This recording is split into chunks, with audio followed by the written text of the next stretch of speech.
1172 AD سے لے کر 1200 AD تک خوارزمین امپائر کی رائز ہوتی ہے، اور وہ تب ہوتی ہے جب اس امپائر کے اوپر علاؤدین رول کرتے ہیں۔ وہ ایک ایسا رولر تھا جو نہ صرف افیکٹولی اپنے پاور کو کنسولیڈیٹ کرتے ہیں بلکہ اس امپائر کو بہت زیادہ ایکسپینڈ بھی کرتے ہیں۔ علاؤدین محمد کے دور میں یہ امپائر بہت زیادہ فلرش ہوتی ہے چونکہ وہ ایک بریلینٹ اور ایک ایمبیشیس رولر تھے، اور ان کی جو پالیسیز تھی تو ان کی وجہ سے وہ اپنے امپائر کو بہت زیادہ ایکسپینڈ کرتے۔ علاؤدین محمد کے رول کے دوران ہم دیکھتے ہیں کہ وہ بخارا، سمرقند اور مرو قسم کے شہر بھی اپنے امپائر میں شامل کرتے ہیں، اور یہ ایسے شہر ہوتے ہیں جو کہ بنتے ہیں کلچرل اور commercial hub in Islamic world. Nasir al Din al Tusi کے کنٹریبیوشنز ایسٹرونومی میں بھی ہے، میتھمیٹکس میں بھی ہے اور فلسفی میں بھی ہے۔ ان کا جو سب سے بڑا کنٹریبیوشن ہے تو وہ ٹریگنومیٹری فیلڈ میں ہے، جس کو انہوں نے کمپلیٹلی ریولوشنلائز کیا تھا، اور ان کی اس آبزرویشنز کی وجہ سے لوگوں کو ہیلپ ملتی ہے ان انڈرسٹینڈنگ پلانیٹری موشن۔ اس کے علاوہ انہوں نے آپٹکس کے اوپر بھی بہت زیادہ کام کیا تھا، اور آپٹکس میں جو کام انہوں نے کیا تھا تو اس کا انفلوئنس نہ صرف فیوچر اسکالرس کے اوپر ہوتا ہے بلکہ ماڈرن ویسٹرن ورلڈ کے اوپر بھی ہوتا ہے۔ سلجوق امپائر جب پاور میں آتے ہیں تو چونکہ یہ ریجن بھی ان کے انڈر تھا تو وہ خوارزم ریجن کو ایک پروونس ڈکلیئر کرتے ہیں، اس کو ایک صوبہ بناتے ہیں اور یہاں پر اپنا گورنر بھی ڈپلوائے کرتے ہیں۔ اب شروع میں یہ علاقہ ان کے کنٹرول میں ہوتا ہے، لیکن ٹائم گزرنے کے ساتھ ساتھ جب سلجوق امپائر کمزور پڑتا ہے تو یہ جو خوارزم پروونس تھا تو یہ آہستہ آہستہ ایک ایٹونمس اور ایک انڈیپینڈنٹ اسٹیٹ بنتی ہے۔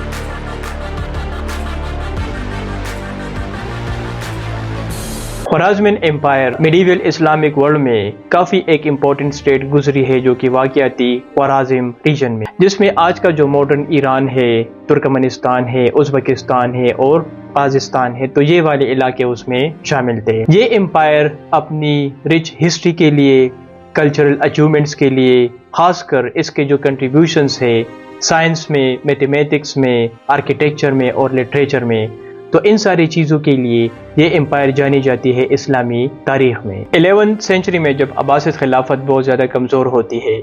تو سینٹرل ایشیا سے ایک پاورفل ترکش ڈائنیسٹی آتی ہے جس کا نام تھا سلجوق ڈائنیسٹی، اور وہ نیچے ایک امپائر اسٹیبلش کرتی ہے، ایک امپائر کی بنیاد رکھتی ہے جس کا نام تھا سلجوق امپائر، جس کے انڈر آج جو مڈل ایسٹ ہے اور سینٹرل ایشیا ہے تو یہ سارے علاقے ان کے امپائر میں شامل تھے۔ سلجوق امپائر جب پاور میں آتی ہیں تو چونکہ یہ ریجن بھی ان کے انڈر تھا تو وہ خوارزم ریجن کو ایک پروونس ڈکلیئر کرتے ہیں، اس کو ایک صوبہ بناتے ہیں اور یہاں پر اپنا گورنر بھی ڈپلوائے کرتے ہیں۔ اب شروع میں یہ علاقہ ان کے کنٹرول میں ہوتا ہے، لیکن ٹائم گزرنے کے ساتھ ساتھ جب سلجوق امپائر کمزور پڑتا ہے تو یہ جو خوارزم پروونس تھا تو یہ آہستہ آہستہ ایک ایٹونمس اور ایک انڈیپینڈنٹ اسٹیٹ بنتی ہے۔ خوارزمین امپائر کی ایمرجنس ہوتی ہے with the rise of military commander انوسٹیجن، جو کہ سلجوق کا ایک ملٹری کمانڈر ہوتا ہے شروع میں، لیکن پھر سلجوکس بعد میں اس کو اس خوارزم پروونس کا گورنر اپوائنٹ کرتے ہیں، اور پھر 1077 میں جب سلجوکس کی ڈکلائن ہوتی ہے تو انوسٹیجن جو ہے وہ اس خوارزم ریجن میں اپنا ایک انڈیپینڈنٹ رول اسٹیبلش کرتے ہیں۔ 1172 AD سے لے کر 1200 AD تک خوارزمین امپائر کی رائز ہوتی ہے، اور وہ تب ہوتی ہے جب اس امپائر کے اوپر علاؤدین رول کرتے ہیں۔ وہ ایک ایسا رولر تھا جو نہ صرف افیکٹولی اپنے پاور کو کنسولیڈیٹ کرتے ہیں بلکہ اس امپائر کو بہت زیادہ ایکسپینڈ بھی کرتے ہیں۔ علاؤدین محمد کے دور میں یہ امپائر بہت زیادہ فلرش ہوتی ہے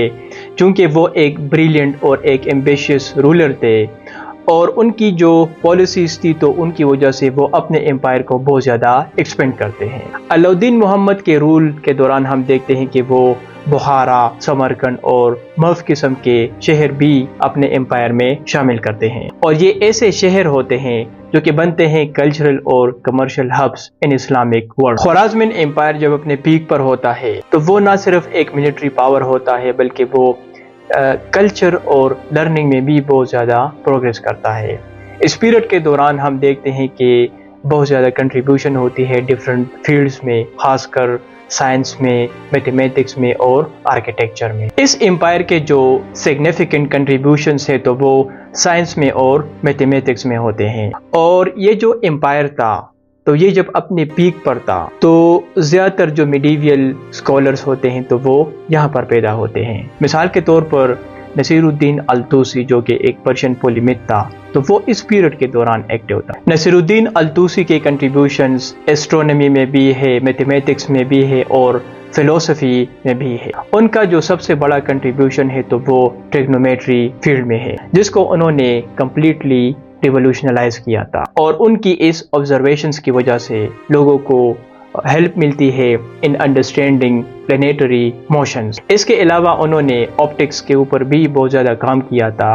اور آپٹکس میں جو کام انہوں نے کیا تھا تو اس کا انفلوئنس نہ صرف فیوچر اسکالرز کے اوپر ہوتا ہے بلکہ ماڈرن ویسٹرن ورلڈ کے اوپر بھی ہوتا ہے. علاؤالدین محمد کے دور میں آرکیٹیکچر کے اوپر بھی بہت زیادہ کام ہوتا ہے. مثال کے طور پر جو گرگنج مینارٹ ہے جو کہ آج بھی وہاں پر جو شہر ہے گرگنج تو وہاں پر موجود ہے، اور ایک بیسٹ ٹورسٹ پلیس بھی ہے، پوری دنیا سے لوگ آتے ہیں اس کو دیکھنے کے لیے، تو وہ ان کے دور میں بنی تھی. اور جس طرح آج ہم ایفل ٹاور کی بات کرتے ہیں، باقی ٹاورز کی بات کرتے ہیں جو کہ بہت زیادہ لمبے ٹاور ہیں پوری دنیا میں، تو اس وقت یہ جو گرگنج مینار تھا تو دنیا میں جتنے بھی ٹالسٹ ٹاورز تھے تو ان میں سے ایک ٹاور یہ بھی تھا. اور اس کے علاوہ انہوں نے روڈز بنائے تھے،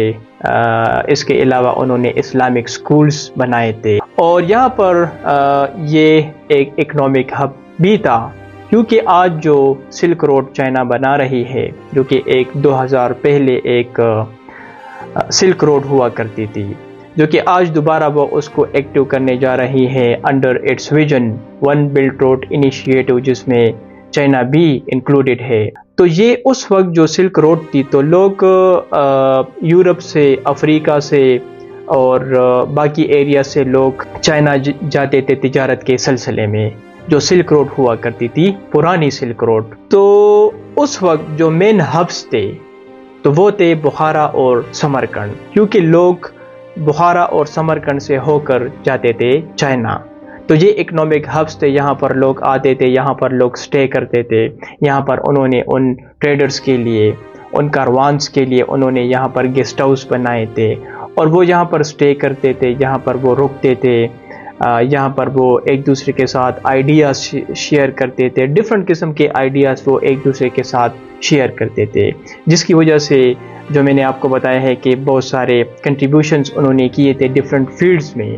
تو وہ جو آئیڈیاز وہ ایک دوسرے کے ساتھ شیئر کرتے تھے تو اس کی وجہ سے پھر وہ ان چیزوں کے اوپر کام بھی کرتے تھے. تو اس کے لیے بھی یہ جو امپائر ہے تو اس کو یاد کیا جاتا ہے. خوارزمین امپائر پیریڈ کے دوران کلچر اور لٹریچر کے اوپر بھی بہت زیادہ کام ہوتا ہے، خاص کر جو پرشین لٹریچر اور کلچر ہے، جو کہ آج بھی آپ جتنے بھی اسلامک کنٹریز ہیں تو وہاں پر جو بھی پرشین کلچر ہے یا لٹریچر ہے جو کہ آج بھی کسی حد تک لوگ اس کو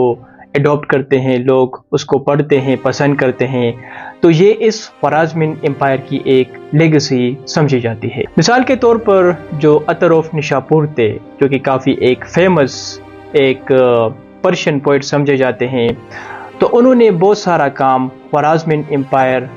پیریڈ کے دوران کیا تھا. ان کا جو سب سے فیمس کام ہے تو وہ ہے دی کانفرنس آف برڈز. اسی طرح جو خوارزمین کورٹس ہوتے تھے تو وہ